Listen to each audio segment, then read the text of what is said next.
Quick, how many sevens are there between 1 and 100? That's one of the questions the Mensa organization for folks with high IQs has on a website quiz. We'll give you the answer in a few minutes. For budding young geniuses, a puzzle like that is child's play. Nurturing genius, on the other hand, is adults' work, as our Jim Stewart explains. You're a good boy. What do you do when the little company you founded turns into a billion-dollar buyout and you still have much of your life ahead of you? We're at the right place at the right time. We're very fortunate. For Jan and Bob Davidson, it all started in 1982 when they bought one of the first primitive personal computers and then wondered, why can't you do more than just play games on these things? There was supposed to be some educational software, but it was terrible. I mean, it just didn't work well. It wasn't accurate. I mean, it was horrible. So she started tinkering, and it wasn't long before Jan had what she calls her aha moment. When you saw, why can't you take the fun part of the arcade game and put it with education? Her creation became a breakthrough product, teaching kids math in the guise of a game they called Math Blaster. When did you sell your company? 1997. And you walk away with a pot full of money. Well, more than we knew what to do with, let's put it that way. And what have they done with all that money? Well, that's where the story really gets interesting. My project is actually answering the question, how easy is it to test divisibility? They're giving it away, and not just to anyone, but only to the certifiably brightest young geniuses in America. They call their program the Davidson Institute for Talent Development. Intelligence is a gift, but you have to develop it if you're going to keep it. And you have to nurture it like any other talent. By the time I was 5, I was reading my mom's programming manuals, and I learned how to program a few languages on the computer. Consider, for example, kids like Jacob Komar of Burlington, Connecticut. He's 13 years old. He's already got 2 years of college under his belt, and at age 9, he founded a charity called Computers for Communities to help needy families. And my family was at my sister's school. I came to find out by a janitor that they were throwing out all these computers. I decided to refurbish them and give them to families in the area that can't afford them. Learning had never been a problem for Jacob. Public schools, however, were another matter. When I went into the public school, it was really, really boring. Did you let your mom know that? Oh, sure, I let everybody know that. How did you do that? I told my first grade teacher that that she was insulting my intelligence. Yeah, I did get a call from his teacher. By the time he was in the 3rd grade, Jacob's mother, Alicia Komar, and her husband, Andy, could see their son was miserable. As a mom, one of the biggest things that you want for your child is for your child to be happy.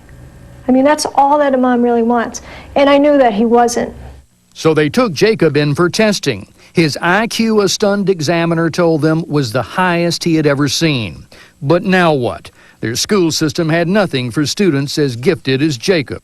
I felt that the public school did all that they could for us. I felt that they weren't particularly knowledgeable about how to deal with a child like Jacob. And Jacob Komar isn't alone. Jan and Bob Davidson believe there are many more kids like him, and that in this age of No Child Left Behind, with all of its focus on basic skills, kids like Jacob are the ones getting left behind. When you look at underachievement, the group that is really underachieving are the very bright kids, because there is the greatest difference between what is offered and what they can do. The disparity, they believe, outlined in their book, Genius Denied, has even led to a national bias against the gifted. Help a slow learner, they reason, and you're called charitable. Help a genius, and you're an elitist. You're saying no programs exist for those people? Well, at the end, at the extreme that we're working at, almost none. It's virtually very difficult for a school to deal with these children. They're often many, many grade levels ahead of their peers. How do you come across the Davidson Institute? I found their website and I read it, and I said, there are other people out there. We're not alone. What did that mean to you? Finally, it meant I wasn't the crazy mom who was pushing her kid to do things. I was a mom of a kid who had extraordinary abilities. You ready? Go. Jacob Komar was the epitome of what the Davidsons were looking for, and the Davidson Institute was just what the Komars needed.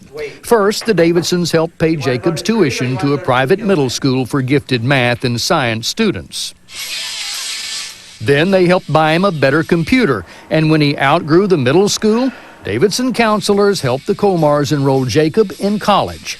And that wasn't all. When Jacob's 10-year-old sister Anna turned out to be gifted as well, she too became a Davidson Young Scholar. Let's read. Do you want to read the next couple paragraphs?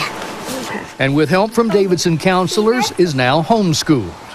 So they say that the Apostle Islands are really excellent for fishing. Daddy would like that. More than money and computers, what the Davidsons bring is a sense of belonging to people who had stopped belonging anywhere.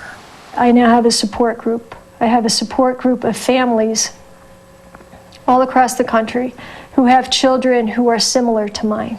And how is this billionaire couple's dream succeeding? The numbers speak for themselves. There are 750 young genius scholars so far, and that's just the start. What was the budget this year? I think it was approximately $3 million. Next year? Oh, I'm not sure. We haven't set it for next year yet, but I'm sure it'll go up. How are you? Everything going okay for you? Thank you for all your support. And the next step is Congress. Not for money, they're supplying all that. With their best and brightest in tow, Well, basically what I'm trying to do is taking cells from umbilical cords and trying to grow hematopoietic or blood-forming stem cells. the Davidsons are making the rounds looking for a change in the policies they think inhibit gifted children, and they're finding an audience. Sounds like you want to add to the slogan, "No child left behind," and let those that can run ahead. Yes, there shouldn't be a ceiling, particularly in school. If you can soar, let them soar. We do it with basketball. Why can't we do it with academics?